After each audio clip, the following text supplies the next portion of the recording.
উৎপাত করে কিছু লাভ হবে না, হই হুল্লোড় করে দাপাদাপি করে আবেগ জানিয়ে কিছু হবে না, সেটি উৎপাত মাত্র হবে। গোস্বামীপাদ বলেছেন ভক্তি কাকে বলে, ভজন কাকে বলে আমরা সামান্য একটু জেনে নিই মহাজনের আনুগত্যে। জন্মতে জায়াতে শূদ্র সংস্কারেণ দ্বিজ উচ্চতে। জন্মের পরে আমাদের পূর্ব জন্মের স্বভাব সংস্কারের রূপ নেয়, আর স্বভাব এবং সংস্কার অনুযায়ী মানুষ সেই গতিপথেই চলতে থাকে। কে যেন তাকে বাধ্য করে সেই পথে চলতে। যেমন জলের নিম্নগামিতা, এটা তাকে সহজভাবেই নিচের দিকে নিম্নগামিতার দিকে জল ধেয়ে আসে, এটা জলের ধর্ম। সংস্কার কেমন জানেন? তপ্ত কড়াইতে খাঁটি গোদুগ্ধ কিছুক্ষণ জাল দিতে দিতে দুধটা সার হয়, সার থেকে সর পড়ে, সরটা আরো কিছুটা তপ্ত উনানের উপরে পাত্রে রাখলে দেখবেন হস্তরেখার মতো সরের উপরে একটা দাগ পড়ে যায়। আমাদের জন্ম জন্মান্তরের কর্মের দ্বারা আমাদের জীবনের একটা দাগ পড়ে যায়, এরই নাম স্বভাব, আর এইটা সংস্কারের রূপ নেয়। মানুষ তার সংস্কারের স্বভাবে বাধ্য হয়ে পথ চলতে বাধ্য হয়। চাইলেই সে পারে না নিজের আত্মকল্যাণ, নিজের মুক্তি, নিজের ঐকান্তিক ভক্তির পথে চলতে চায়, কিন্তু সংস্কার তাকে টেনে নিয়ে দেয়। সংস্কারটা কেমন? এখনই মায়ের গর্ভ থেকে শিশু ভূমিষ্ঠ হলো, এই জগতের কোন বিদ্যা শিক্ষা তাকে এখনো পর্যন্ত দেওয়া সম্ভব নয়। সদ্য জাত ভূমিষ্ঠ শিশুটি মায়ের কোলে দুধ টেনে খেতে হয়, এটা তাকে কে শেখালো? মায়ের স্তনে বদনটা দিয়ে যে টেনে দুধ খেতে হয়, এই বিদ্যাটা তাকে কে শেখালো? বলো কারো শেখানো লাগেনি। বহু জন্মব্যাপী মায়ের স্তনে দুগ্ধপান করবার স্বভাব বা সংস্কার ওকে জানিয়ে দিয়েছে, এটা কারো জানানো লাগেনি। বানর হনুমান গুলো দেখবেন একটি শাখা হইতে আরেকটি শাখাতে ডালপালায় লাফালাফি করে, এটা অনুকরণ করতে যাবেন না, হাত পা ভাঙবে আপনার। বানর এটা পারে কেন? বহুদিন ধরে ওদের এই শাখা থেকে শাখাতে লাফানো অভ্যাস, ওরা পড়ে না, আপনি আমি পড়ে যাব। স্বভাব কেমন জানেন? একটা কুকুরের বাচ্চাকে আপনি জলে দিয়ে দিন, সে ঠিক সাঁতরে তার জীবন বাঁচাতে পারবে, কিন্তু উন্নত মানুষের বাচ্চাকে সাঁতার না শিখিয়ে ছেড়ে দিন, ডুবে মরবে। ওকে শেখানো লাগেনি, ওর সংস্কার ওর জীবন বাঁচানোর জন্য জল থেকে উঠতে পেরেছে। মানুষ উন্নত তার বাচ্চাকে সাঁতার না শিখিয়ে প্রশিক্ষণ না দিয়ে ছেড়ে দিন, ডুবে মরবে। এই জন্য আমরা বাধ্য হই আমাদের পূর্ব সংস্কার অনুযায়ী চলতে। ভজন তাকেই বলে, ভক্তি তাকেই বলে, ওই সংস্কার আমাকে টেনে নিয়ে যায় কাম কামনা ভোগ আসক্তির পথে, অন্ধকার পথে। যখনই কোনো মহতের কৃপায়, শ্রী গুরু কৃপায়, ভাগবত কৃপায় মানুষ ওই সংস্কারের বিরুদ্ধে যুদ্ধ ঘোষণা করে তার নিম্নগামী, তার প্রবৃত্তিগামী, তার ভোগবৃত্তিগামী মনকে, সংস্কারকে ভগবতমুখী, চেতনমুখী, সংস্কারমুখী করতে পারে, এরই নাম ভজন। আমি তো বাধ্য হবই আমার পূর্ব সংস্কারের দ্বারা নিচে নামতে। অনন্ত জন্মের ভোগ বাসনা কামনা, এই কুসংস্কার আমাকে নিচে নিয়ে যায়। যেদিন এই সহজাত স্বভাবজাত সংস্কারের বিরুদ্ধে আমি যুদ্ধ ঘোষণা করতে পারবো, ওই প্রবৃত্তিময়, বৃত্তিময়, ধ্বংসময় সংস্কার থেকে আমি আমার আত্মকল্যাণ, নিজের উদ্ধারের চেষ্টায় বিপরীতগামী হতে পারবো, এরই নাম ভজন, এরই নাম সাধন।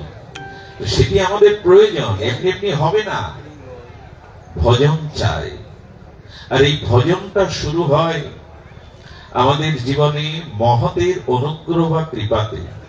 আপনারা জানেন রঘুনাথ ভট্ট গোস্বামী আমাদের বারাণসী কাশীতে, এই মুক্তিতীর্থে মহাপ্রভু 8 মাস ছিলেন।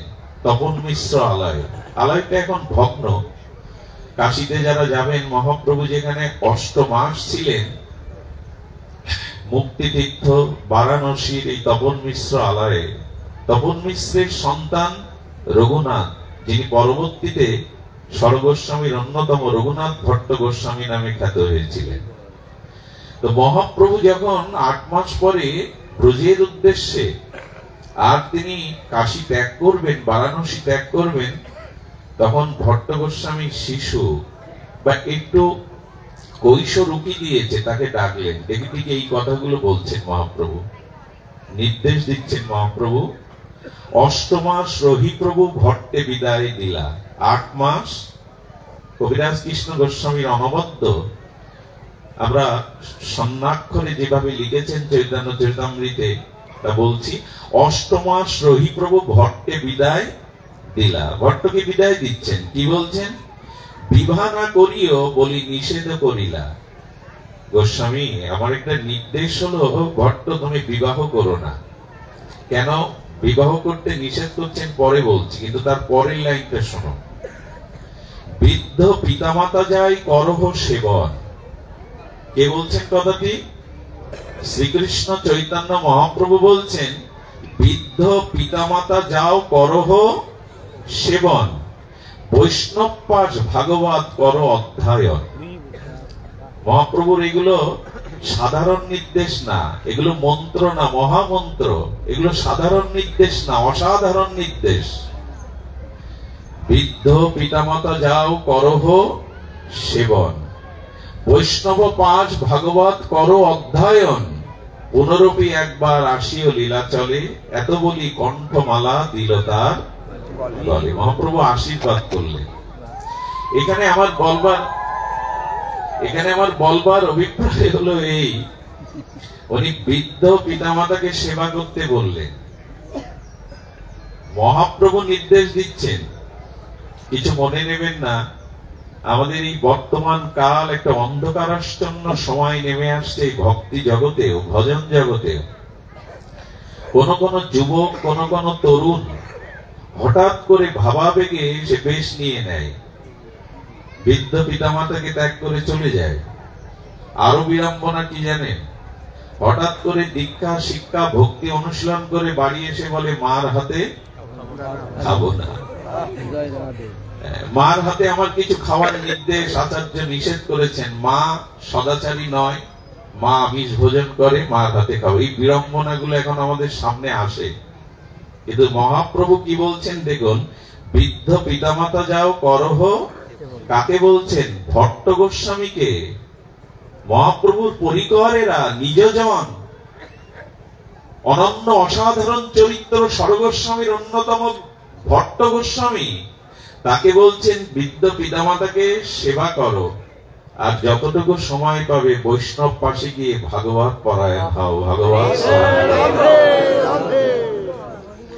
এখন যতদিন পিতামাতা জীবদ্দশায় আছে ততদিন তুমি সংসার ত্যাগ করবে। এই দেখুন, এখন মানি কি আমরা? এটা অন্য কারো উপদেশ না, চৈতন্য চরিতামৃতের স্বর্ণাক্ষরে লেখা কবিরাজ কৃষ্ণ গোস্বামীর অনুভূতি, মহাপ্রভুর অনুভব জানাচ্ছেন। যতদিন বৃদ্ধ পিতামাতা বেঁচে আছে তুমি সন্ন্যাস নেবে। লোকনাথ ব্রহ্মচারী, এই মহাযোগেশ্বর যোগী, একটা কথা বলেছিলেন। উনি বলেছিলেন যে দেখো, যদি তুমি স্বল্প বহন না করতে পারো, বৃহৎ বহন কি করবে? নিজের পিতাকেই যদি বহন করতে না পারলে তো পরম পিতাকে কি করে বহন করবে? ক্ষুদ্র বহন করতে পারো না, বৃহৎকে কি করে বহন করবে তুমি? লোকনাথ ব্রহ্মচারী বলেছিলেন, বাবা, যে দেখো, অল্প বইতে পারো না তো বেশি বইবে কি করে? নিজের জন্মদাতা জন্মদাত্রী পিতাকে বইতে পারো না তো পরম পিতা তো অনেক ভারী বস্তু, তাকে বইবে কি করে? মহাপ্রয়োজন বলেন সন্ন্যাস ততদিন নেবে না। ওনার তো পরিকর জগতের ভক্তি প্রচার, সিদ্ধান্ত প্রচারের জন্য মহাপ্রভুর সাথে লীলাতে এসেছেন, কিন্তু মহাপ্রভু নির্দেশ দিচ্ছেন যতদিন পিতামাতা জীবদ্দশায় ততদিন সংসার ত্যাগ করবে না। এই জন্য পিতামাতার সেবাতে আজ অনেকেই নব বৈষ্ণব রূপী, নব দীক্ষিত রূপী অনেকেই পিতামাতাকে অবহেলা করছে, মায়ের হাতে খাওয়া যাবে না বলে অপেক্ষা করছে। আমার কি মনে হয় জানেন, আরে পিতামাতার হাতে তুমি খেতে যাবে কেন? তুমি পিতামাতাকে খাওয়াও। মার হাতে আর কেন খাবে? সেই গর্ভে ধারণ পালন পোষণ সংরক্ষণ করেই তো তোমাকে, দেখবেন বুকের রক্ত কখনো দুধ হয় না, আপনার আমার হবে কি বুকের রক্ত, কিন্তু মায়ের হয়। সন্তানের প্রতি এত স্নেহ বৎসল, স্নেহে বিগলিত রক্ত, স্নেহ বৎসল মায়ের বুকে দুগ্ধে রূপান্তরিত হয়, ভাবা যায়? ডক্টর মহানম্বরত ব্রহ্মচারী ভাগবত গঙ্গান্তর তিনি বলেছিলেন, মায়ের স্থানে সিরিজ দিয়ে টানুন তো। সিরিজ দিয়ে টানলে কি হবে? দুধ আসবে? কিন্তু সন্তান টানলে আসে যে, বলে মায়ের মমতা স্নেহ করুণা বিগলিত হয়ে রক্তটা স্নেহে দুগ্ধে রূপান্তরিত হয়। সেই মাকে, যার রক্তটাই দুধ হয়ে আপনার জীবন দান করে, অমৃত দান করে, তার হাতে কেন খেতে যাবেন? আপনি মা বাবাকে খাওয়ান। বলি মা যে সদাচারী না, মাকে সদাচারী করো, এটা দায়িত্ব তোমার।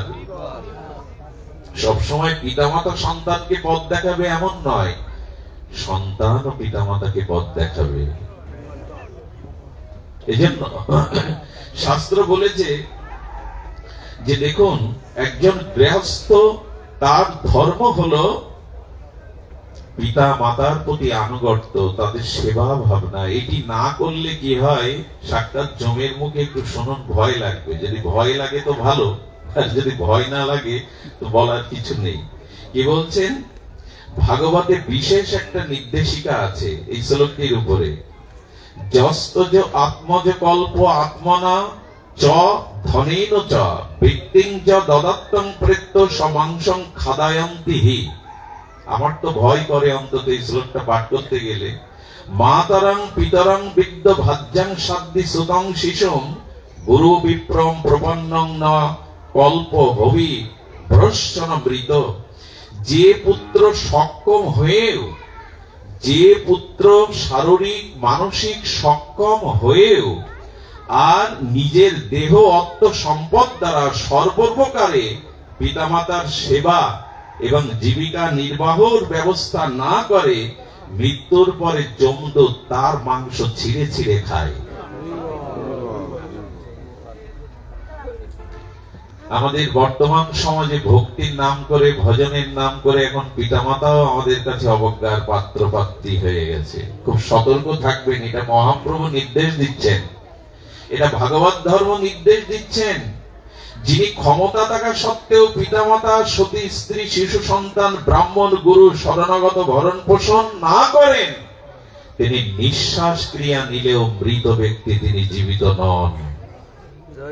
নিঃশ্বাস নিলেই বেঁচে থাকা হয়, শ্বাস প্রশ্বাস ক্রিয়া নিলেই তাকে বেঁচে থাকা বলে না। চর্মকার কুর্মকাররা দেখবেন তারা কি করে, তারা চর্ম জাতীয় নির্মিত বিশেষ একটি যন্ত্র, যার নাম হাপড়, টান দিলেই নিঃশ্বাস মানে বাতাস বেরোয় আর বাতাস প্রত্যাহার গ্রহণ করে। তো নিঃশ্বাস নিলেই যদি মানুষ হবে, তাহলে এই চর্মকার কুর্মকার নিমৃত হাপড়টাকেই মানুষ বলুন না, ও তো নিঃশ্বাস প্রশ্বাস নেয়। সাউন্ডটা বাড়িয়ে দাও সামান্য। ওরাও তো নিঃশ্বাস প্রশ্বাস নেয়, কিন্তু না, একটু বাড়িয়ে দাও সামান্য ভলিউমটা। এই জন্য বললেন মাতরং পিতরং বিদ্য ভাজ্যা সাদ্দিং সুতং শিশু। এদের প্রতিপালন করুন, এদের প্রতি কর্তব্য করুন। আগে ক্ষুদ্রকে ভালোবাসুন, তারপরে বৃহৎকে ভালোবাসা আসবে।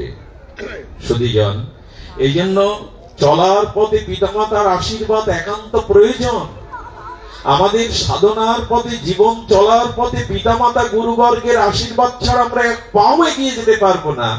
এটা এখন বড় ভুল হয়ে যাচ্ছে, এটাই বড় ভুল হয়ে যাচ্ছে। পিতামাতাকে প্রণাম করলে কি হয় জানেন? সঙ্গে সঙ্গে একটা ঢাল, একটা রক্ষা কবচ তৈরি হয় আপনার জীবনে। ওদের ধুলি ধুলি নয়, ওদের হৃদয়ে আপনার প্রতি যে ভালোবাসা আছে, স্নেহ আছে, সেই স্নেহ ভালোবাসা দায়িত্ববোধ ওই চরণ ধুলার মধ্যে শক্তি সঞ্চারিত করে আপনাকে রক্ষা করে, বহিঃশত্রুর হাত থেকে রক্ষা করে। এই জন্য শ্রীমান মহাপ্রভু বলুন, রঘুপতি রামচন্দ্র বলুন, ভগবান অখণ্ডাদ্বয় পরতত্ত্ব শ্রীকৃষ্ণ বলুন, তারা কেউ মাকে, এমনকি সিদ্ধ বাবাদের, আপনাদের মনে আছে সিদ্ধ পণ্ডিত রামকৃষ্ণ দাস বাবাজির কথা? আমি এই কথাটি শোনার জন্য হাত জোড় করছি খুব মনোযোগ দিয়ে। বৃন্দাবনে 4 জন সিদ্ধ মহাত্মা ছিলেন প্রসিদ্ধ, তার মধ্যে পণ্ডিত সিদ্ধ রামকৃষ্ণ বাবাজি মহারাজ প্রসিদ্ধ মহাত্মা, সাক্ষাৎ যুগলকে দর্শন করেছেন, সিদ্ধ মহাত্মাদের মতো অন্যতম অগ্রগণ্য। ওনার গর্ভধারিণী বেঁচে ছিলেন, সন্তানকে দেখার জন্য উনি অতি কষ্টে তখন বনপথে বৃন্দাবনে এসেছিলেন। সিদ্ধ পণ্ডিত রামকৃষ্ণ বাবার কুটিরের সামনে উনি বসেছিলেন যে ছেলে আমায় চিনতে পারবে। কিন্তু পণ্ডিত বাবাদের একটি দশা হলো ওরা অন্তর্মনা হয়ে থাকে সর্বদা, রাধারানীর চিন্তায় রত। পাশে কি হয়ে যাচ্ছে কেমন জানেন? রাস্তায় যেতে যেতে কারো যদি 10 তলা 20 তলা অট্টালিকা দেখে না, আমার মতো বিষয়ী মানুষ তাকিয়ে দেখে, আহা কি সুন্দর সুরম্য বাড়ি, এ আমার ভাগ্যে হলো না। কিন্তু ওই পথ দিয়ে নিষ্কিঞ্চন যদি কোনো ত্যাগী বৈষ্ণব যায়, একবারও ফিরে তাকাবে না, কারণ মাটি তত্ত্ব সে জেনে গেছে, সবই মাটি। তো সিদ্ধ বাবা কে বসে আছে এদিকে তাদের? 2 দিন মা বসে থাকলো, আর উনি কুটিরে যান, ভজন করেন, বেরোন, মায়ের দিকে তাকানো নি, কারণ অন্যদিকে তো ওদের দৃষ্টি নেই, অন্তর্মনা হয়ে আছে। মা ব্যথা পেয়ে চলে গেল। খোকা আমাকে দেখেও চিনতে পারলো না। যেদিন মা মনে ব্যথা নিয়ে ভজন কুটিরের সামনে চলে গেল, কি বলবো, ওই মুহূর্ত থেকেই তার হৃদয়ে লীলা চিন্তন বন্ধ হয়ে গেল। আর লীলা চিন্তন স্ফূর্তি হচ্ছে না, ভগবান লীলায় বন্ধ হয়ে গেল সিদ্ধ বাবার হৃদয়ে। যা স্বতঃস্ফূর্ত ভাবে রাধা মাধবের নিকুঞ্জ মন্দিরের প্রেমলীলা, সেই লীলায় দর্শন বন্ধ হয়ে গেল। ছটফট করতে লাগলেন, জল ছাড়া মিনের মতো, কি অপরাধ আমার। গুরুদেবের চরণে গিয়ে প্রণত করে বললেন, মা এসেছিল, তার দিকে দৃষ্টি দাওনি। সেই মার মনোকষ্টের দ্বারা রাধা মাধব তোমার হৃদয় থেকে সরে দাঁড়িয়েছে, তোমার হৃদয়ে আর রাধা মাধব প্রকাশ হচ্ছে না। সিদ্ধ বাবার চরিত্রে এটা আছে, রামকৃষ্ণ দাস বাবাজি মহারাজে। আরে কারে অপেক্ষা করছেন? কাকে উপেক্ষা করি আমরা ভজনের নামে, সাধুত্বার নামে?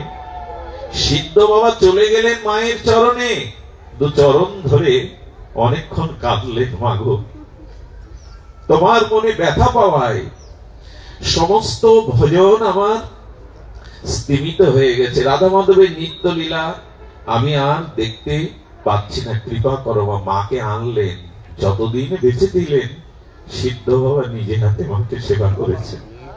আমার কাছে থাকো তাহলে আমার যুগল, আমার মাধব, আমার ঠাকুরানী আমার কাছেই থাকবে। এই হলো সিদ্ধ বাবাদেরও চরিত্র। রামচন্দ্র ভগবান রঘুপতি সকালে উঠে আগে মাকে প্রণাম করতেন, মাতৃদেব ভব, তারপরে পিতাকে গুরুকে প্রণাম করতেন। শ্রীকৃষ্ণের কথা শুনবেন, ব্রজরাজ নন্দ বাবা একদিন বলছে, কানাই আমার পাদুকাটা খুঁজে পাচ্ছি না তো। ভগবানকে বলতে পারবি তো আমার পাদুকা কোথায়? নন্দ বাবা কানাইকে বলছে, কানাই আমার পাদুকা কোথায়, খুঁজে পাচ্ছি না তো। কানাই বলছে, বাবা আমি দেখছি। বাইরের বাড়িতে গিয়ে দেখে কর্দমাক্ত কাদা ধুলা মাখানো বাবার চরণ পাদুকা। প্রথমে গিয়ে পাদুকায় প্রণাম করলেন কৃষ্ণ, করে কি করলেন জানে? আচ্ছা বাবার পাদুকা, এটা তো প্রণম্য, আমি কোথায় নেব? ছোট ছোট হাত দিয়ে করপল্লব দিয়ে একটা মাথায় নিলেন, একটা বুকে নিলেন, নিয়ে বাবার পায়ে এসে পরিয়ে দিলেন। একদিন গোষ্ঠে যাচ্ছে সখাদের সাথে, মা যশোদা ডেকে বলছে, কানাই গোপাল আজ তোর বিপদ হবে রে।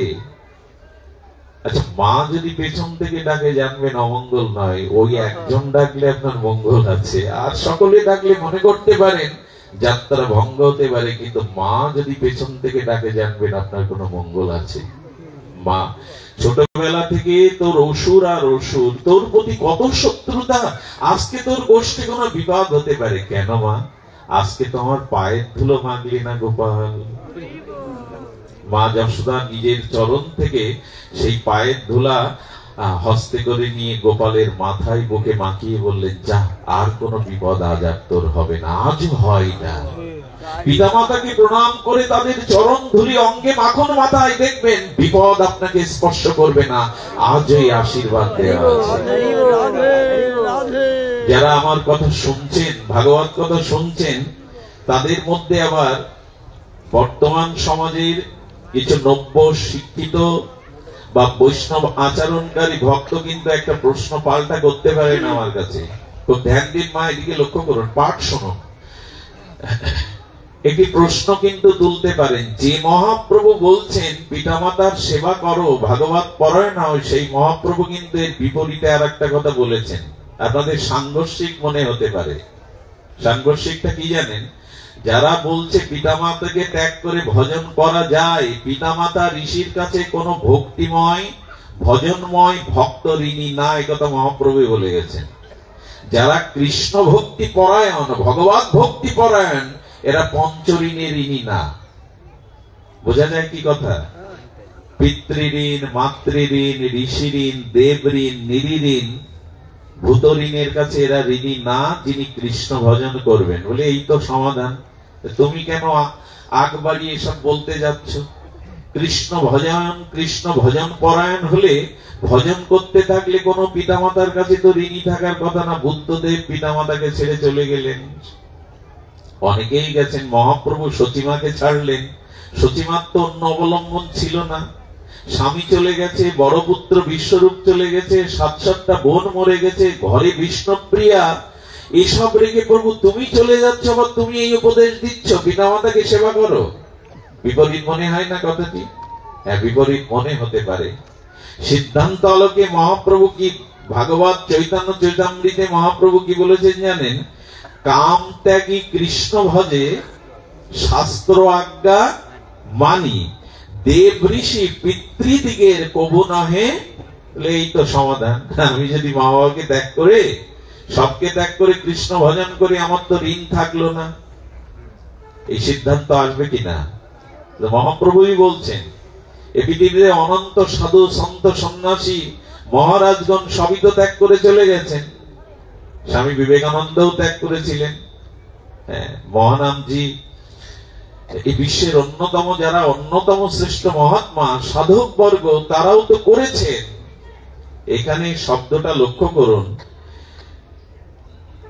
কোন ব্যক্তির পঞ্চঋণ বা পিতৃমাতৃ ঋণ, সেই ঋণে তিনি ঋণী না। তার আগের পয়েন্টটা লক্ষ্য করুন, কাম ত্যাগী কৃষ্ণ ভজে, শাস্ত্র আজ্ঞা মানি। এই পর্যন্ত গেছি তো আমরা?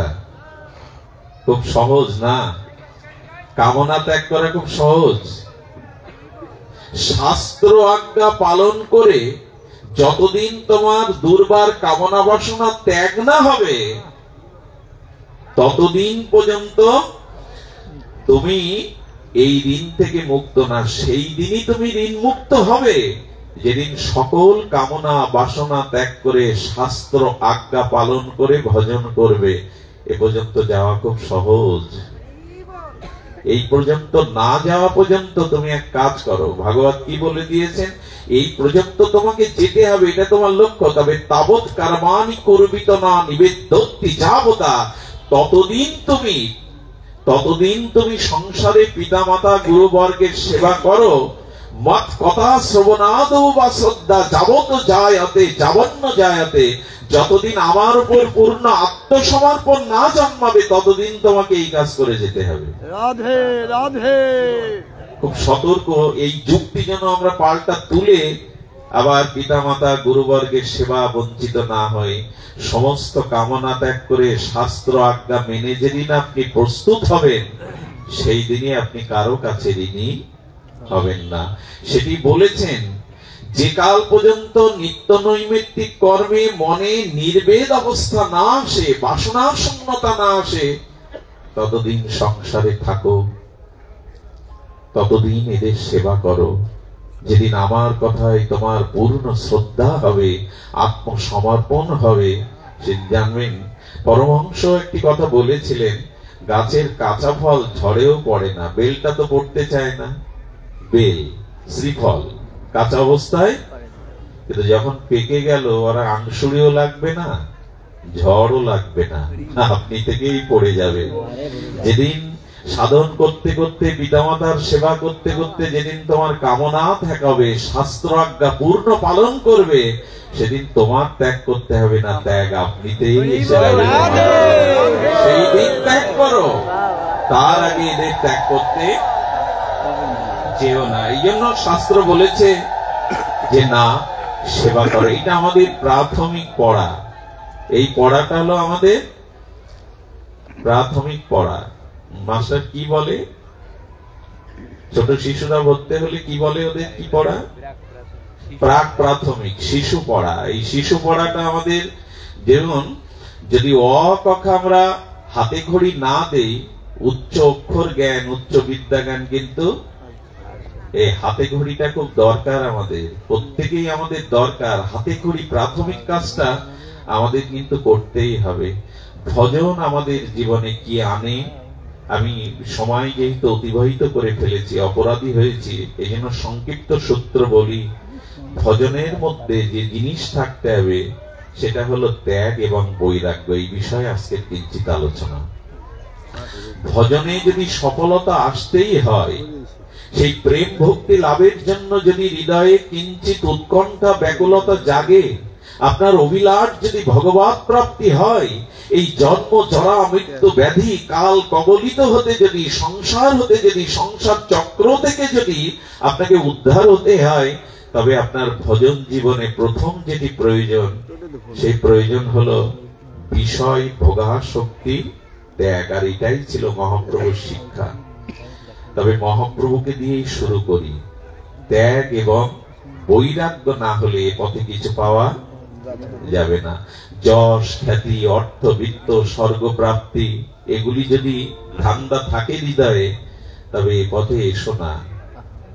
এ পথে আসতে গেলে তোমাকে দুটি জিনিস প্রয়োজন। প্রথমটি প্রয়োজন হলো ত্যাগ এবং বৈরাগ্য।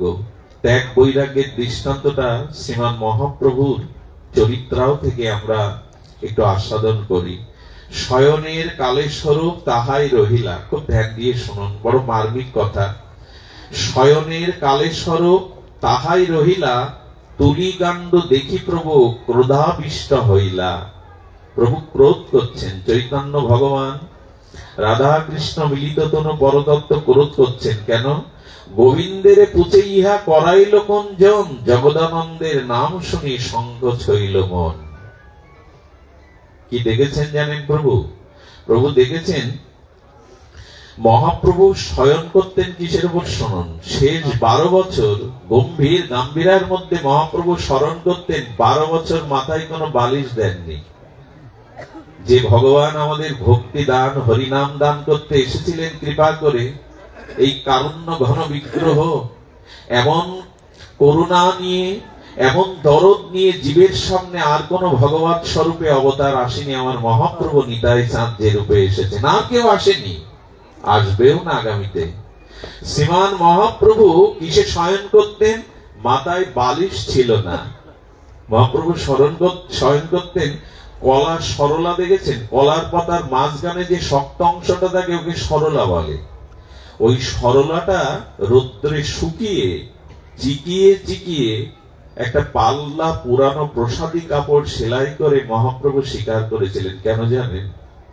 স্বরূপ বলেছিল, প্রভু সচিমা বড় কান্নাকাটি করে, তুমি মেঝেতে শুয়ে থাকো, মাথায় বালিশ দাও না, আর বিরহ কাতর হয়ে মুখ ঘষো, মেঝেতে ছটপট করো। এ কথা জানার পরে সচিমার বড় কষ্ট হয়। প্রভু তুমি এই সরলার ডাটা দিয়ে চিকানো একটা পুরানো প্রসাদী বস্ত্রে সেলাই করে দিয়েছে এই কলার পাতার যে সরলা, এটুকু অন্তত স্বীকার করো। মা ব্যথা পাবে জেনে মার আজ্ঞা লঙ্ঘন করবে না বিধায় মহাপ্রভু ওইটুকু স্বীকার করেছিলেন। আজও যদি কেউ পুরীতে যান, তবে সেই কাঁথাটায় কিছুটা অংশ রাখা আছে, আজও রাখা আছে। 12টা বছর মাথায় বালিশ দেননি। সারা রাত রায় রামানন্দ স্বরূপ দামোদরে গীত গোবিন্দ কৃষ্ণ করণামৃতে এই বিরহ তাপদগ্ধ মাথুর বিরহে বিরহিনী রাধারানীর মতো মহাপ্রভু শুধু চোখের জলে বিরহ কাতর হয়েছেন। হ্যাঁ, কি করেছেন জানেন? স্বরূপ দামোদর কে ডেকে বলছেন, গোবিন্দ দাসকে ডেকে বলছেন, এটা কে আনলো? মহাপ্রভু ক্রোধান্বিত হলেন। কি করেছে জানেন? জগদানন্দ মহাপ্রভুর পরিকর্গণের মধ্যে অন্যতম। ইনি পূর্বলীলায় তারপরে শ্রীকৃষ্ণের প্রেয়সীবরা সত্যভামা দেবী ছিলেন। অম্লমধুর সম্পর্ক মহাপ্রভুর সাথে। অম্লমধুর বাজেন তো, খুঁটিনাটি হতো, কিন্তু ভালোবাসা দুজনের সাথে খুব প্রগাঢ়। কখনো রাখতেন, কখনো প্রীতি করতেন। এই অম্লমধুর সম্পর্ক, এই জন্য জগদানন্দ মহাপ্রভু কষ্ট পাবে বলে আর কি করেছে জানেন, শিমুলের তুলা দিয়ে একটা দামি কাপড় দিয়ে একটা তোষক মতো কাঁথা মতো বানিয়ে এনেছেন। যেই ওটা মহাপ্রভু দেখেছে, গোবিন্দেরে পুছে ইহা করাইল কোনজন? কে করেছে? মহাপ্রভু ক্রোধান্বিত হয়ে বলছে, এটা কে এনেছে, কে করেছে? জগদানন্দের নাম শুনি সংকোচ হইল। জগদানন্দের নাম শুনলে মহাপ্রভু একটু সংকুচিত হয়ে যেতেন। অম্লমধুর সম্পর্ক তো। গোবিন্দেরে কহি এই তুলি দূর কইলা, গোবিন্দ এটা নিয়ে যাও, শুধু ভক্তি হয় গো। জানেন কি মহাপ্রভু রাধারানীর ভাবকান্তি নিয়ে এসেছেন তো। একদিন ললিতা সখী নিকুঞ্জ মন্দিরে রাধারানী স্বয়ং থেকে উত্থিত করে দেখেন রাধারানীর তপ্ত কাঞ্চন কোমল অঙ্গে একটু লাল দাগ।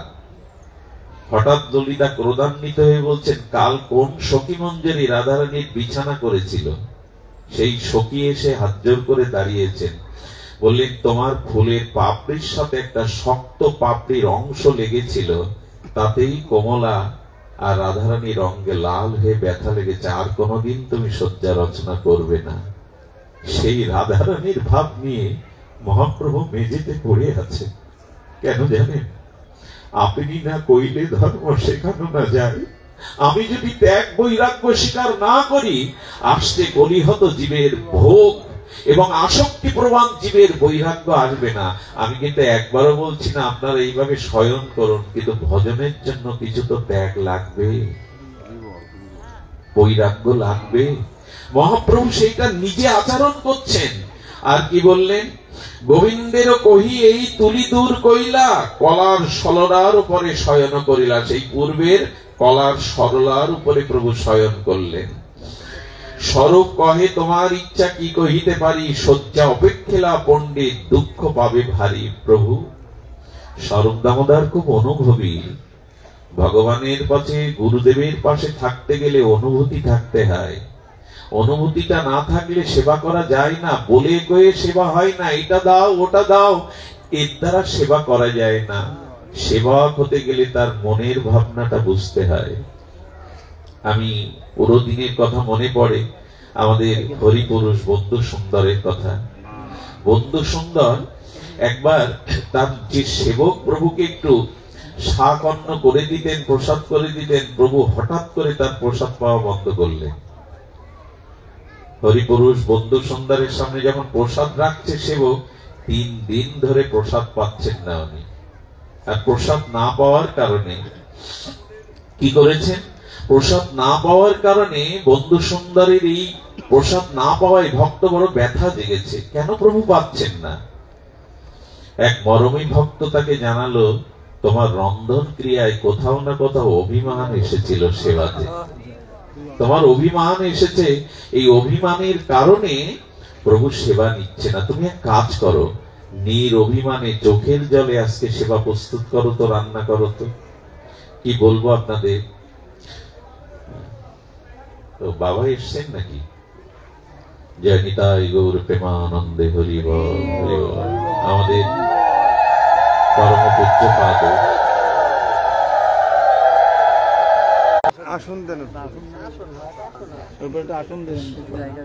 আমাদের পরম ভাগ্য। আমি প্রায় 5 ঘন্টার পথ অতিক্রম করে এসে আমার এটা বড় প্রাপ্তি। বাবাও এসেছেন, আমি জানতাম না উনি আছেন। আমরা তার দীর্ঘায়ু কামনা করি। আমাদের সনাতন ধর্মের বিবেক এবং আমাদের না বলা কথা যিনি খুব স্পষ্ট করে বলেন, সেই বাবাজির চরণে দণ্ডবাদ প্রণাম এবং বাবাকে নিবেদন করছি। এখানে আসতে বাবা, বাবা, বাবা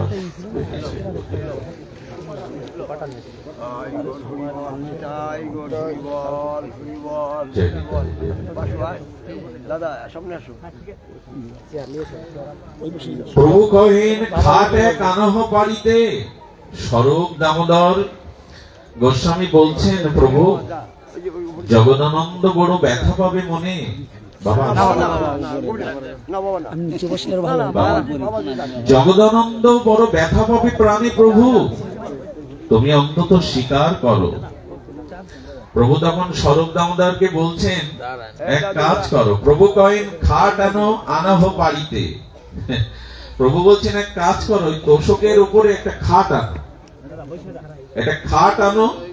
হ্যাঁ, জগদানন্দের ইচ্ছা আমার বিষয় ভুঞ্জাইতে, ও চাইছে আমাকে বিষয় করতে। দেখুন, সেবা করতে গেলে বলেছি অনুভব লাগে। হরিপুরুষ বন্ধু সুন্দরেরই সেবক কি করলেন সেদিন শুনুন তো। বন্ধু সুন্দর হরিপুরুষের এই গোপীভাব ভাবাহিত প্রভুর সেবক যেমন রন্ধন ক্রিয়া গেছে। শুনুন, ঘটনাটা খুব মার্মিক ঘটনা। সেবা করতে গেলে এরকম ভাব চাই। সেবা করতে গিয়ে কাঠগুলোকে জড়িয়ে ধরেছে বুকে। আচ্ছা, যারা রান্না করে ভগবানের ভোগ রাগ গুরু সেবার কাঠ বুকে জড়িয়ে ধরে তো, কাষ্ঠকে বুকে জড়িয়ে ধরে কাঁদছে আর বলছে, ওরে তুই পুড়ে পুড়ে ছাই হয়ে প্রভুর সেবায় লাগলি, আমার অহংকার পড়াতে পারলাম না। তুই পুড়ে পুড়ে প্রভুর সেবায় অঙ্গার হয়ে কয়লা হয়ে প্রভুর সেবায় লাগলি। ঝরঝর করে কাঠের উপরে কাঁদছে। চাউলগুলি হাতে নিয়ে বলছেন, তুমি ছিলে শক্ত কঠিন, কিন্তু তপ্ত জলে ফুটন্ত জলে তুমি ফুটে ফুটে ফুটে ফুটে তুমি শ্বেত শুভ্র হলে, তুমি কমল হলে। আর কমল হয়েছ, কিন্তু আমার হৃদয় প্রভুর সেবার জন্য তো কঠিনতা গেল না, অভিমান গেল না। চালগুলিকে ডেকে ডেকে কি বলছেন ধ্যান দিন। বলেন, তুমি ফুটন্ত জলে ফুটে ফুটে আর কঠিন থেকে নির্মল হয়ে যাও, শ্বেত শুভ্র হয়ে যাও। তো প্রভুর সেবাতে আমার কঠিন অভিমান অহংকার তো গেল না, আমি তো বিশুদ্ধ সাত্বিক হৃদয় দিয়ে সেবা করতে পারলাম না। শুধু ভক্তগণ জলগুলিকে ডেকে ডেকে চোখের জল ফেলে ফেলছেন। তুমি ফুটিয়ে ফুটিয়ে তোমাকে তাপ দিয়ে দিয়ে তুমি প্রভুর সেবায় লাগলে, আমি লাগতে পারলাম না। এইভাবে ক্রন্দন করতে করতে যেদিন ভোগ লাগিয়ে বন্ধু সুন্দর হরিপুরুষের সামনে দিল, প্রভু একটু ঠোঁটের কোণে বাঁকা ঠোঁটে হেসে সেদিন প্রসাদ গ্রহণ করলেন। একটু তো বৈরাগ্য চাই। বলেন, জগদানন্দের ইচ্ছা আমার বিষয় ভুঞ্জাইতে। ও তোষক এনেছে জগদানন্দ, একটা খাট আনো, পালঙ্ক আনো, আমাকে বিষয় ভোগ করাও। চৈতন্য মহাপ্রভু সতর্ক করছেন, আগামী দিনের প্রগতিশীল ভক্তি পথের গৌরীয় বৈষ্ণবদের আচার্যদের ত্যাগ চাই, ত্যাগ চাই। সেই ত্যাগের জ্বলন্ত দৃষ্টান্ত মহৎ সন্ন্যাসী মানুষ আমি, আমার ভূমিতে শয়ন, আমাকে খাটতুণ্ডি গণ্ড মস্তক মুণ্ডন। এজন্য আমি সন্ন্যাস নিয়েছি, এজন্য আমি সন্ন্যাস নিয়েছি। সন্ন্যাসের পূর্বে বিষ্ণুপ্রিয়া দেবীকেও মহাপ্রভু এই কথা বলেছিলেন। কি বলেছিলেন জানেন? বিষ্ণুপ্রিয়া দেবীর দুটো হস্ত গৌরহরি নিজের হাতের মধ্যে নিলেন, নিয়ে বললেন, প্রিয়া প্রিয়া, জগৎ জীবের জন্য প্রেম ও ভক্তি দানের জন্য তোমাকে এই ত্যাগ স্বীকার করতে হবে। প্রিয়া শোনো, তবে বলি, কোন সন্তান রেখে যদি মা মারা যায়, তবে পিতা সন্তান প্রতিপালন প্রয়াস করতে পারে না।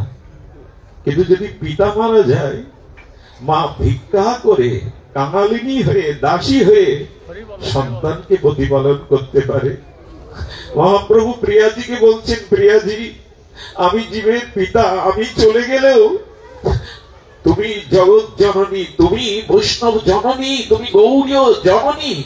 তুমি যদি ত্যাগ বৈরাগ্য স্বীকার না করো, তোমার সন্তানগণ ভগবান মুখে হবে না, ত্যাগ মুখে হবে না। আমি তোমার উপরে দায়িত্ব দিয়ে গেলাম, আমি তোমার উপরে দায়িত্ব দিয়ে গেলাম, তুমি বৈষ্ণব জননী হও। ত্যাগ মূর্তিমন্ত হয়ে তুমি বৈষ্ণব সমাজকে বাঁচাও, ভক্তকে বাঁচাও।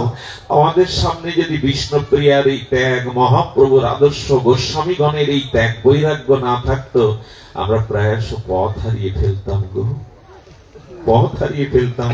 অন্ধকারে চলার জন্য তো প্রদীপের আলো দরকার, দীপশিখা দরকার। গোস্বামীগণ মহাপ্রভু আমাদের এই দ্বীপ জ্বালিয়ে গেলেন। কৃষ্ণকে পাওয়ার জন্য, প্রেম ভক্তির জন্য চাই ত্যাগ এবং বৈরাগ্য। মহাপ্রভু স্বীকার করেননি। জগদানন্দ দেখলেন মহাপ্রভুর দিব্য উন্মাদ দশায় সংকীর্তনরত, ক্রন্দন করতে করতে প্রভুর মাথার উপরে হাত দিলে যেন হাত পুড়ে যায়। বিরহের একটা, শোকের একটা তাপ আছে তো, সেই তাপে প্রভুর মাথা তপ্ত হয়ে যায়, উপরে হাত দিলে যেন কিছু পুড়ে যায়। জগদানন্দ নবদ্বীপ হতে সতীমাকে দর্শন করে কিছুটা সুগন্ধি শীতল তেল নিয়েছিলেন মাটির ভাণ্ডতে। প্রভু যদি স্বীকার করে, প্রভুর মাথায় যদি একটু দেওয়া যায়। জগদানন্দ মাথায় করে বেয়ে এনে মহাপ্রভুকে বলেছিলেন, প্রভু এত কাঁদো, এত বিরহ শোকে তোমার মাথাটা বড় তপ্ত হয়ে যায়, প্রভু এই তৈল এনেছি, একটু যদি স্বীকার করো।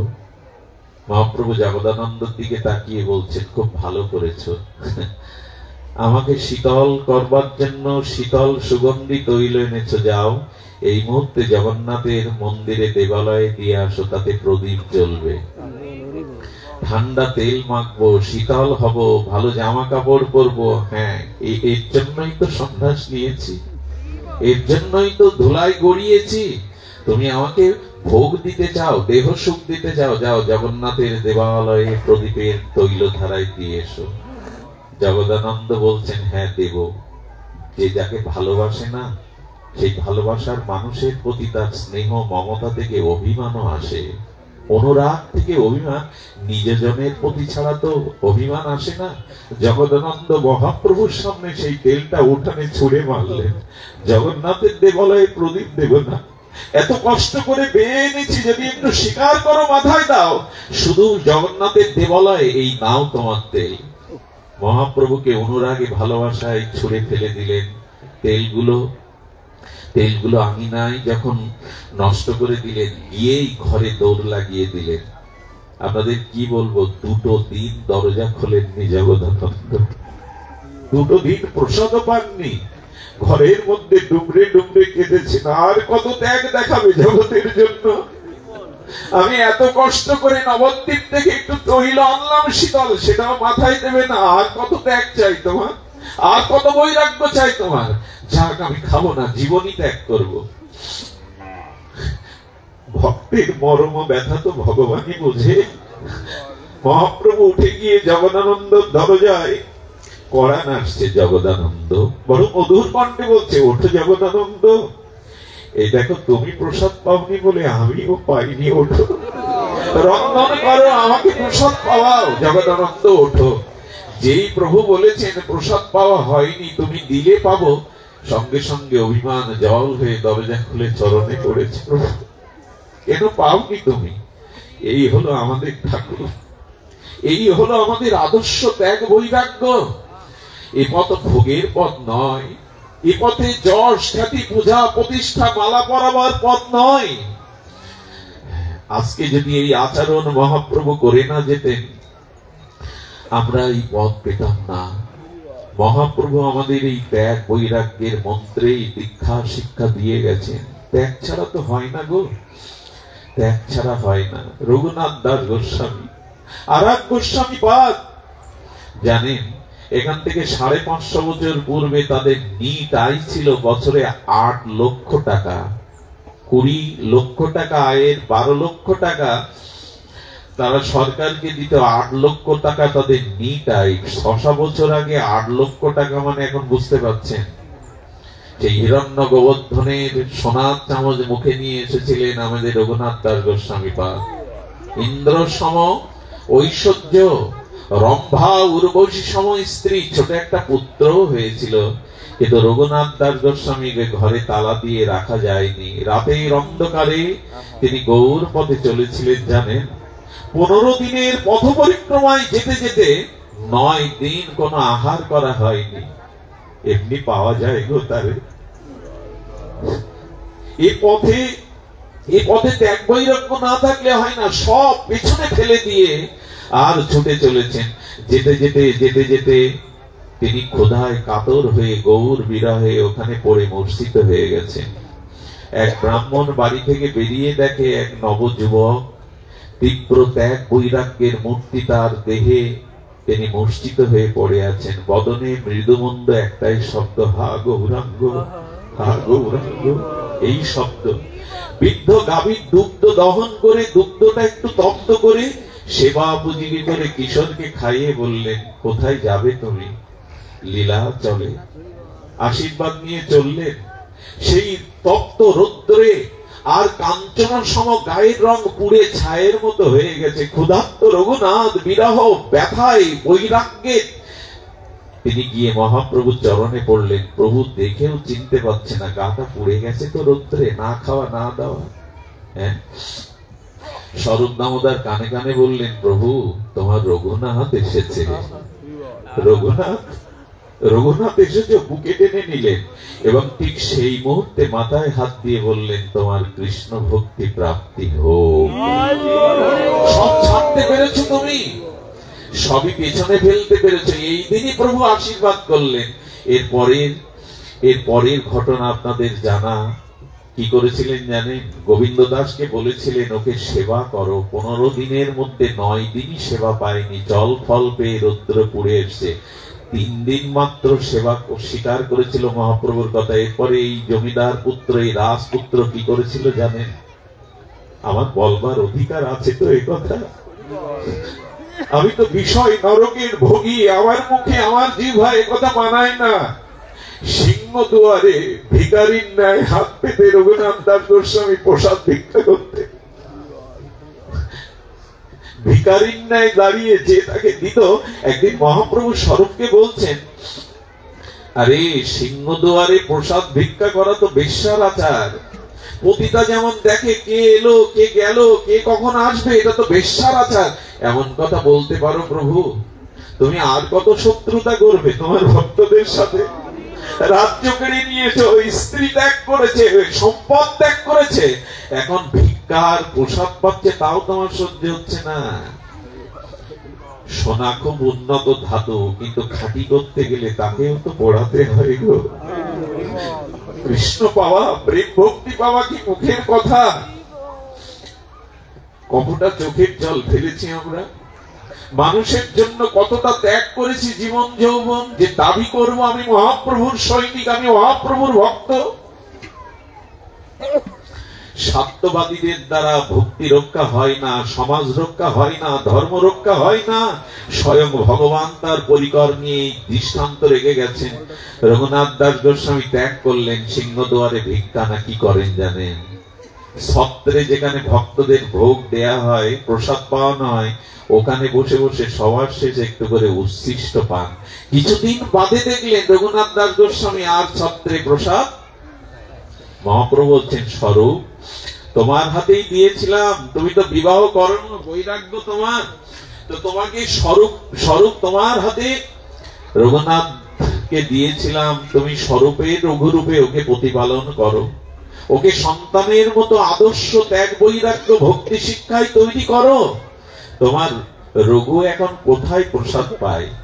স্বরূপ দামোদর বলছে, প্রভু কিছুদিন হলে আমিও জানি না স্বরূপ কোথায় প্রসাদ পায়।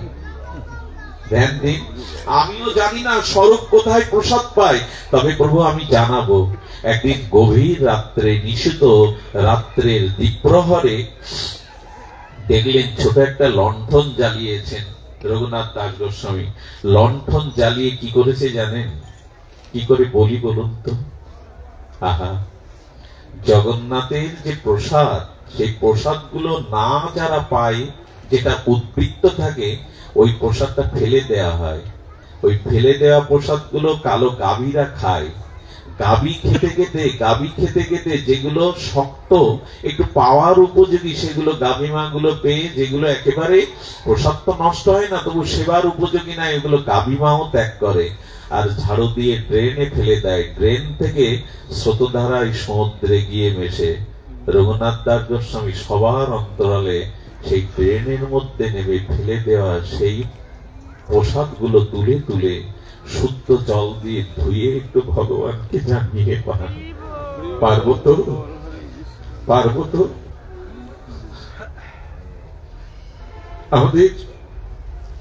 আমাদের প্রেম ভক্তি মহারাজ বলেছেন, হ্যাঁ, ছেঁড়া কাঁথা নাড়া মাথা। গোস্বামীগণকে দেখো, সর্বত্যাগ বৈরাগ্য নিয়ে তারা পড়ে আছে, আজও পড়ে আছে ধামে। কি বলবো আপনাদের? বিশ্ববন্দিত পাবন পদরেণু বৈষ্ণব সেবার মূর্তিমন্ত বিগ্রহ কেশী উপকণ্ঠ হতে তিনি এই বাংলাকে, আমাদের গৌড়ীয় সমাজকে সেবা তিনি হাতে ধরে শিখিয়েছেন। অনবদ্য কিংবদন্তি গৌর গোবিন্দের সেবা ছিল মুরারি মোহন দাস বাবাজি মহারাজ। আমি রাধাকুণ্ডে তাকে দেখেছিলাম। রাধাকুণ্ডে দেখেছি একটা থান পরা, জানেন, বড় বড় শেঠের রাজার দুয়ারে লাখ লাখ টাকা নিয়ে সেবার জন্য দাঁড়িয়ে থাকে, বাবা যদি একটু স্বীকার করেন। তিনি কি কাপড় পরেছেন জানেন? একটা থান। সেই থানটা এক মাসেও ধৌত করা হয়নি। ওই থানটা এক মাসেও কাঁচা তো যাবে না, ধৌত করা হয়নি। বাবাকে প্রশ্ন করলে বলে, আমার তো প্রেম নাই, আমার তো ভক্তি নাই। ব্রজের ধুলা মাখা এই কাপড়ে যদি ধুলা লেগে যায়, ওই ধুলা আমাকে স্পর্শ করিয়ে যদি একটু ভক্তি প্রেম দিতে পারে, তাই তো এটা করেছি। চৈতন্য বাবারও একই দশা।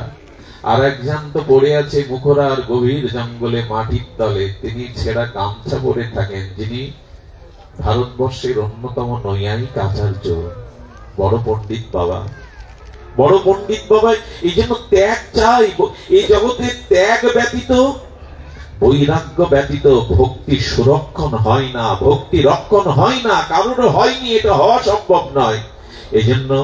এই জন্য মহাপ্রভু স্বীকার করেননি। সেই জল ঢেলে শুদ্ধ করে এক মুঠো পান। মহাপ্রভু একদিন গিয়ে রঘুনাথ দাস গোস্বামীর পেছনে বসেছে।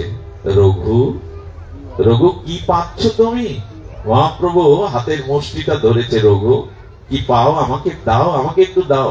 প্রভু, এটা তোমার পাওয়ার যোগ্য নয় প্রভু, এটা তুমি পেতে পারো না। মহাপ্রভু জোর করে মুষ্টি থেকে কেড়ে বদনে তুলে দিয়ে বললেন, নীতি নীতি এমন প্রসাদ পাও রঘু, আমাকে কেন একটু দাও না? যেটা জগন্নাথ পেয়েছে সেই প্রসাদ ভক্ত পাওয়ার পরে মহাপ্রসাদ হয়েছে, আর গাবিমা প্রসাদ পেয়ে মহাপ্রসাদ হয়েছে।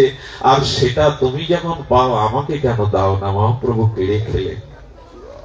কি বলবো, আমাদের গৌর হরি যেমন কাঙালের ঠাকুর, তিনি কাঙাল বানাতে চেয়েছেন। শুক্লম্বর ব্রহ্মচারীর আর ঝোলা থেকে 3 মুষ্টি মাধু করে ভিক্ষা করে খুঁটিয়ে দিয়ে পান, সেই মাধুকরীর চাল পাত্র থেকে তুলে চিবাতে শুরু করেছেন মহাপ্রভু। মহাপ্রভু আনন্দে বললেন, ভক্তের পাত্রেরও যে প্রেম ভক্তি থাকে আমার জানা ছিল না। শুক্লম্বর, তোমার এই মুষ্টি ভিক্ষা চাউলের মধ্যে, পাত্রের মধ্যে এত ভক্তি। মহাপ্রভু নৃত্য করতে শুরু করেছেন। শুক্লম্বর হাত জোর করে বললেন, প্রভু, কাকর মিশানো, ধান মিশানো এটা পাওয়ার উপযোগী নয়, একটু ফুটিয়ে নিতে দাও। মহাপ্রভু বললেন, তোমার এই তন্ডুলের মধ্যে যে স্বাদ, একবার আমি সুদামার চিড়েতে সেই স্বাদ পেয়েছিলাম। এতে যে ভক্তি মিশানো, বাধা দিয়ে না। প্রভু নৃত্য করে করে বলছেন, আজ আমি তোমাকে বর দেব। প্রভু কিছুই চাই না, তোমার চরণ ছাড়া কিছুই তো চাই না। বলুন, না চাইলেও আমি এত প্রসন্ন বর দেব। কি বর দিলেন জানেন? এই দেখুন আমার গৌরহরির বর দেওয়ার অভিনবত্ব দেখুন। আমি বর দিলাম, তুমি জন্ম জন্ম ভিখারি হও। ধর্মকর্ম আরাধনা করে কি মানুষ ভিখারি হতে, কাঙাল হতে? এই দেখুন আমার ভগবান, এই দেখুন আমার গৌর, বলে জন্ম জন্ম ভিখারি হও। তখন আনন্দে ধোলাই গড়িয়ে বলছে, বর যখন দিলে, কৃপা যখন করলে, আর একটা বর দাও গৌর, আর একটা বর দাও। কি চাই বলো? বলেন, আমি জন্ম জন্ম ভিখারি হয়ে গৌর গৌর বলে ভিক্ষা করব, আর তুমি জন্ম জন্মান্তরে ভিখারির থলে থেকে এমনি করে কেড়ে কেড়ে খাবে। কথা দাও প্রভু, কথা দাও, কেড়ে কেড়ে তুমি পাবে। এই জন্য বলছে, আমাদের এই ধর্ম, আমাদের এই বৈদিক সনাতন ধর্মে ত্যাগ বৈরাগ্যের আদর্শই সমুন্নত। আমার যেহেতু বাবা বসে আছেন, যাদের কথা বলছি তাদের উত্তরসূরি উনি। সব ছেড়েছেন, সব ছেড়েছেন। এই জন্য উনাকে পাশে রেখে এই ত্যাগ বৈরাগ্যের কথা বুঝি বেমানান আমার মুখে। তবু এইটুকু বলবো, আসুন ত্যাগ বৈরাগ্যের দ্বারাই আমরা এই পথে চলি। এক দেশের জন্য আর এক ভগবানের জন্য যারা ত্যাগ স্বীকার করে, এক মানুষের জন্য যারা ত্যাগ স্বীকার করে, এই জগতে তারাই মহান, তারাই আচার্য, তারাই আগামী দিনের পথ রচনা করবে। ত্যাগ ছাড়া জগতে কোনো শান্তি আসতে পারে না, ধর্ম প্রতিষ্ঠিত হতে পারে না। ত্যাগের মহা মহিমা কি বলবো আপনাদের। সবশেষে ভক্তের একটা ত্যাগের মহিমা বলেই আমরা বাবার কাছে আসবো। শুনুন তাহলে। আমি শুরু করেছিলাম উদ্ধব মহাভাগবতম গোবিন্দের কাছে এই প্রশ্নই করেছিলেন, জগতে তোমার সব থেকে প্রিয় বস্তু কি? গোবিন্দ বলেছিলেন ভক্তি। আর সেই ভক্তিকে যারা ধারণ করে সেই ভক্ত একটা ছোট্ট অনুরোধ করি, ভক্তি পাওয়ার জন্য কেউ ভগবানের পিছনে দৌড়াবেন না, ভক্তি পাওয়ার জন্য কেউ ভগবানের কাছে যাবেন না। ভগবান নিজেই বলেছেন আমার কাছে ওটা নেই, অথচ ওই ভক্তি আমারই স্বরূপ বৃত্তি, কিন্তু আমার কাছে পাবে না। বড় পণ্ডিতজি বলেছেন পিতৃভক্তি পিতার কাছে না পুত্রের কাছে থাকে, সন্তানের কাছে থাকে। স্বামী ভক্তি স্বামীর কাছে না সহধর্মিনীর কাছেই থাকে। আর আর গুরু ভক্তি গুরুদেবের কাছে না, গুরু ভক্তি থাকে শিষ্যের কাছে। এখন ভগবত ভক্তি ভগবানের কাছে না ভক্তের কাছেই থাকে।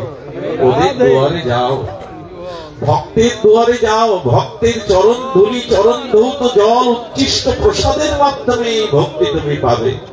যাও ভক্তের কাছে যাও। এই জন্য ভক্ত চরিত্র আমাদের আস্বাদন করতে হবে। ভক্ত চরিত্র আমাদের সামনে দর্পণ।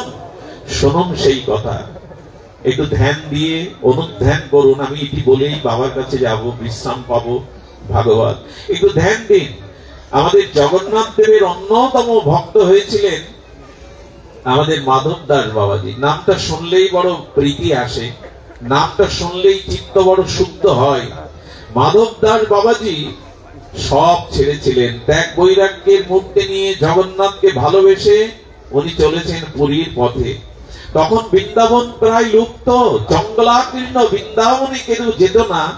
বৃন্দাবনের পরিচয় তো মহাপ্রভু এসে দিলেন, গোস্বামীগণ বৃন্দাবন প্রকাশ করলেন, লুপ্ত তীর্থ উদ্ধার করলেন। তবে শুনুন, মাধব দাস চলেছেন 3 দিনের পায়ে হাঁটা পথ। জগন্নাথ পুরীতে গিয়ে দেখেন সমুদ্রের তীরে এক বাবাজির কুটিয়াতে বাবাজি নাই, হয়তো অন্য কোথাও ভজন করতে গেছেন। ওই কুটিয়াতেই তিনি 3 দিন বসে ভজন করছেন। কয়দিন? আচ্ছা, যিনি ভজন করছেন 3 দিনে মাধব দাস বাবাজির খাওয়া নেওয়ার কথা ভুলে গেছে। ভজনেদের এত প্রিয়, এরা জাগতিক ক্ষুধা তৃষ্ণা ভুলে গেছে। যেমন সন্তানহারা মা 12 বছর দেবতার আশীর্বাদে কেউ যদি কোলে গোপাল পায়, আর 3-4 বছর পরে যদি ছেলেটা মারা যায়, ওই মা খাবে তো 2-3 দিন? তাকে স্নান করানো যাবে তো, শয়ন করানো যাবে তো? দেখবেন শুধু চারিদিকে ফ্যাল ফ্যাল করে তাকাবে, মাথার উপর জল দিলে দেখবেন শুকিয়ে যায়। ওষ্ঠে যদি কেউ দুধ দিয়ে দেয়, পাড়া প্রতিবেশী গাল শিবে পড়ে যায়, দুধ ভেতরে যায় না। ওই চারিদিকেই যেন দেখছে ওই আমার গোপাল, ওই বুঝে হাত বাড়িয়ে মা বলে কোলে আসবে। এই দৃশ্য ছাড়া তার সামনে কিছু থাকে না।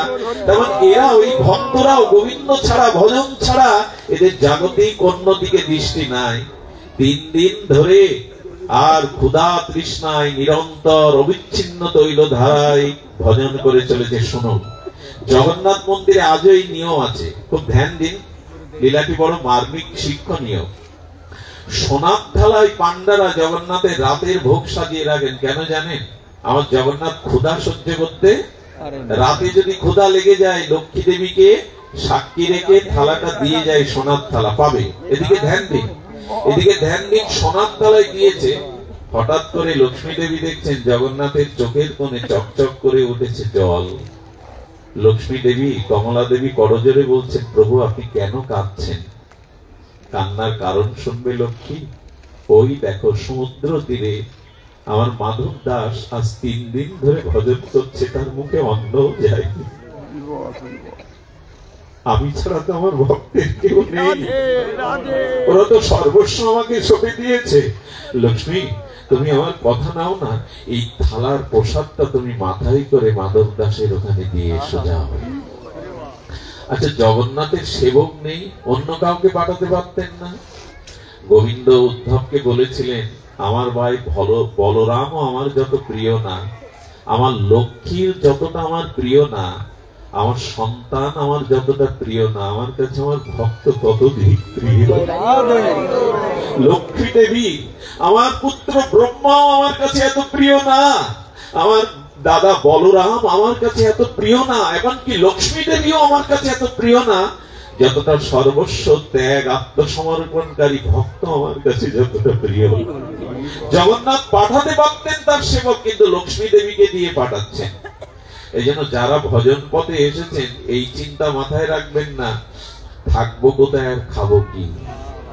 ওটা গোবিন্দ সর্বস্ব সমর্পণকারী ভক্তের জগৎকে আজও তিনি বহন করেন। লক্ষ্মী দেবী যখন যাচ্ছে না, নুপুরটা রুনুঝুনো করছে, দিব্য জ্যোতিতে আকাশ চারিদিকে যেন আলোকিত হয়ে গেছে। লক্ষ্মী দেবী কুটিরের সামনেই থালাটা দিয়ে অন্তর্নিহিত হয়ে গেলেন। চকচকে থালাটা দেখে মাধব দাস বাবাজি ওই যে জ্যোতি নুপুরের ধ্বনি দেখে যখন চোখ খুলেছে, দেখছে স্বর্ণ থালা, আর সেই প্রসাদ থেকে একটা দিব্য পবিত্র চিন্ময় গন্ধ আসছে। ভগবানের ভোগ লাগলে যদি সঠিকভাবে লাগানো যায়, ওটা দিব্য গন্ধ আসবে, ওটা পেলে ভজন অনুরাগ বাড়বে, ওটা পাওয়ার সাথে সাথে হৃদয় শুদ্ধ হবে। একেই বলে প্রকৃত প্রসাদ, ভগবানের অধরামৃত। প্রসাদের সুগন্ধ ভেবে ভাবছেন কেউ না কেউ দিয়ে গেছে, হয়তো প্রসাদটা পেলেন, পেয়ে সমুদ্রে থেকে থালাটা একেবারে পরিমার্জন করে যেখানে ছিল রেখে দিলেন। যে দিয়ে গেছে সে হয়তো নিয়ে যাবে সোনার দিকে, আর তার খেয়াল কি, কিন্তু প্রসাদ পেয়ে ভজন বেড়ে গেল। আমার কি মনে হয় জানেন, প্রসাদ পাওয়াটা দরকার, কারণ প্রসাদ পাওয়াটাও ভজনের একটি অঙ্গ। প্রসাদ পেলে ভজন বাড়ে। অলসতা, আমরা তো খেলেই ঘুমাই, অলসতা আসে, কিন্তু প্রকৃত প্রসাদ পেলে ভজনে আরো অনুরাগ বাড়ে। ভজন করতে শুরু করলেন। সকালবেলা পান্ডা গিয়ে দেখছেন সোনার থালা নাই। সব সেবকদের ডেকে আর মহারাজকে ডেকে যখন থালার অন্বেষণে ব্যতিব্যস্ত, জগন্নাথের মূল্যবান প্রসাদী থালা চুরি হয়ে গেল। কে এসে সংবাদ দিল, মাধব দাস বাবাজির কুটিরেই থালা পাওয়া গেছে। তাকে প্রথমে বেঁধে আনা হলো, তাকে পিলারের গায়ে বেঁধে পান্ডারা বেত্রাঘাত করতে লাগলো। নীরবে কোনো কথা বলেন না, নীরবে কোনো কথা বলছেন না। এরপরে পান্ডারা বলল, জগন্নাথের স্নান অভিষেকের সময় এসে ওকে বেঁধে রাখো, ওর মাঠটা পরবর্তীতে পাওনা আছে, আমরা আগে জগন্নাথের অভিষেক স্নান করিয়ে আসি। কি বলবো সেদিনের ঘটনা। জগন্নাথকে অভিষেক করিয়ে যখন পোশাক শৃঙ্গার করা হচ্ছে, পোশাক বদলাতে গিয়ে দেখে জগন্নাথের পিঠে বেত্রাঘাতের চিহ্ন, রক্তাক্ত হয়ে গেছে। পান্ডা লুটিয়ে পড়লেন, প্রভু তোমার শ্রীঅঙ্গে বেত্রাঘাতের চিহ্ন, কে তোমাকে প্রহার করেছে? জগন্নাথ দিব্য বাণীর দ্বারা বললেন, একটু আগে যাকে মারলে না, তার পিঠে আমি পিঠটা পেতে দিয়েছিলাম, ও চুরি করেনি। আমি আমার ভক্তের জন্য প্রসাদ রেখে এসেছিলাম, ভালো করেছো। মাধবের কাছে গিয়ে বলছেন এই ঘটনা। মাধব আচার খেয়ে বললেন, খুব ভালো করেছো তুমি, হ্যাঁ আমার বেত্রাঘাত পেট পেতে নিয়েছো, আমাকে এখানে থাকতে দেবে না, না ভজন করতে দেবে না, জানালে তুমি ভক্তাধীন ভগবান। দেখুন, ব্যথা কেউ নিতে পারে না সংসারে। আমার আঙুল কাটলে না, এই সংসারে আপনজনদের রক্ত ঝরবে না।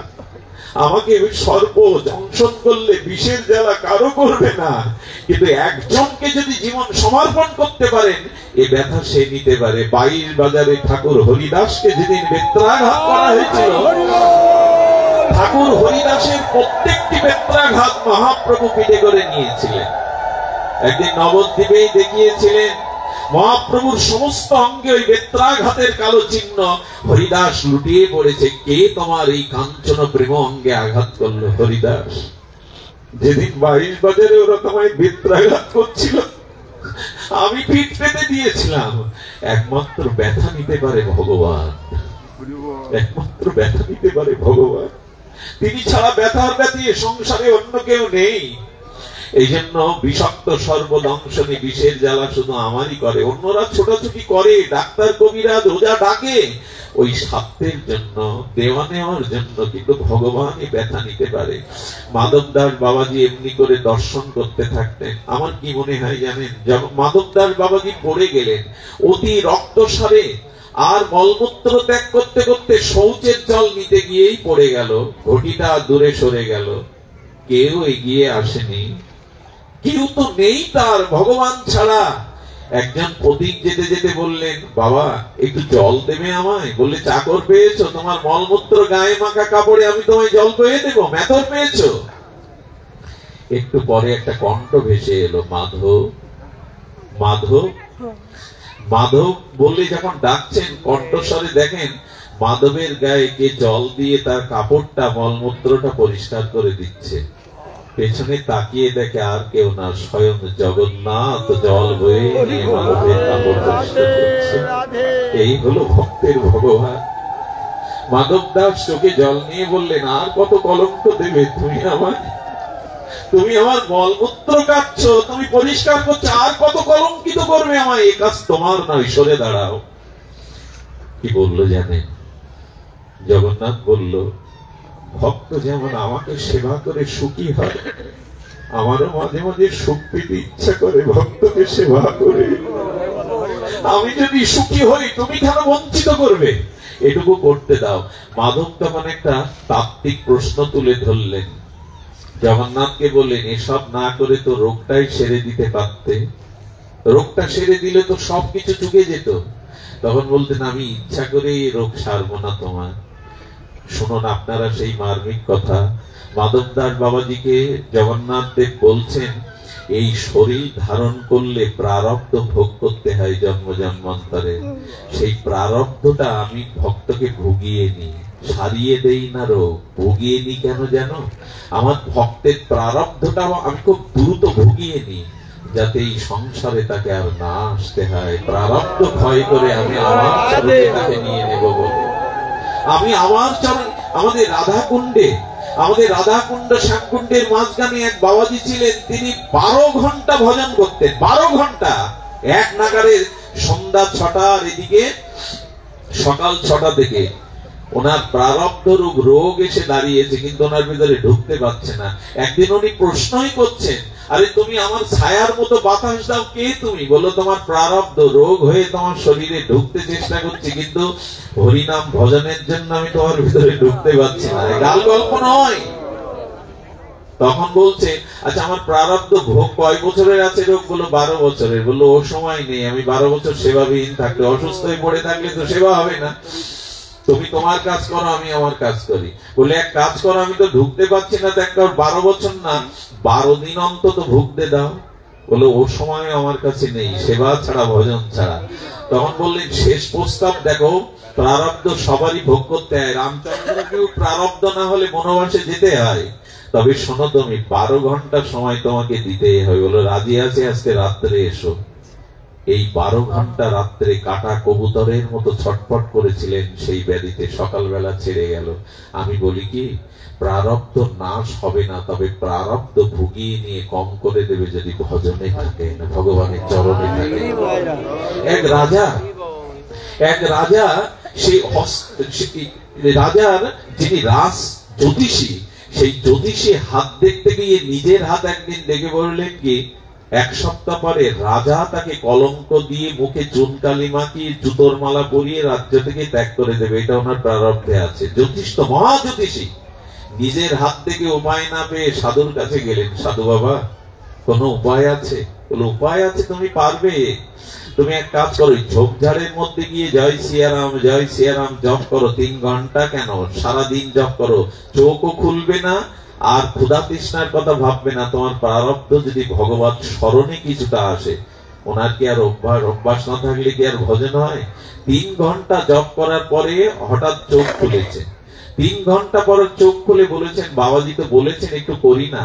ওই চোখ খুললে কি হবে, পরবর্তীতে ঘুম এসে গেছে। ভজনের তো অভ্যাস নাই, হঠাৎ করে তো ভজন হয় না। পূর্বের যদি সংস্কার না থাকে তো ঘুমিয়ে পড়েছে। ঘুমের মধ্যে স্বপ্ন দেখছেন, রাজা ওনাকে ধরে নিয়ে গেছে, রাজা ওনাকে কলঙ্ক দিয়েছে, ওনার মুখে চুনকালি মাখিয়েছে, জুতো পরিয়েছে, ঢেড়ি দিয়ে রাজ্য থেকে বিতাড়িত করেছে। এই অপমানের জ্বালায় হঠাৎ ঘুম ভেঙে গেছে। বারে, আমি তো এই স্বপ্নই দেখলাম যেটা আমার হস্তে রেখায় আছে। সঙ্গে সঙ্গে সাধুর চরণে গিয়ে পড়লে সাধু হেসে বললেন, যা বেটা, ভগবান স্মরণ নেওয়ায় যেটা বাস্তবে ঘটতো প্রারব্ধ, সেটা স্বপ্নের মধ্যেই ভগবান দর্শন করে দিলেন। চলে যায়। এই জন্য আসুন, আমরা প্রারব্ধ পূর্ব কর্মফল নিয়েই, জরাব্যাধি অভিশাপ নিয়েই জগতে এসেছি। আমাদের উচিত ত্যাগ ও বৈরাগ্যের দ্বারা ভগবানের শরণ গ্রহণ করা, তার চরণ আশ্রয় করা। এর মধ্যে দিয়েই আমাদের জীবনে পরম প্রাপ্তি জগন্নাথী মাধবকে বারবার দেখা দিতেন, আনন্দে ভরিয়ে রাখতেন। আমার উদ্দেশ্য বলবার এই, আসুন সত্য ভক্তির ত্যাগ বৈরাগ্যের মধ্যে দিয়ে আমাদের জীবনকে ভজনময় করে তুলি। ভজনই আনন্দ, ভজনই প্রেম, ভজনই ভক্তি, ভজনই আমাদের জীবনের একমাত্র লক্ষ্য। আজ এইটুকুই।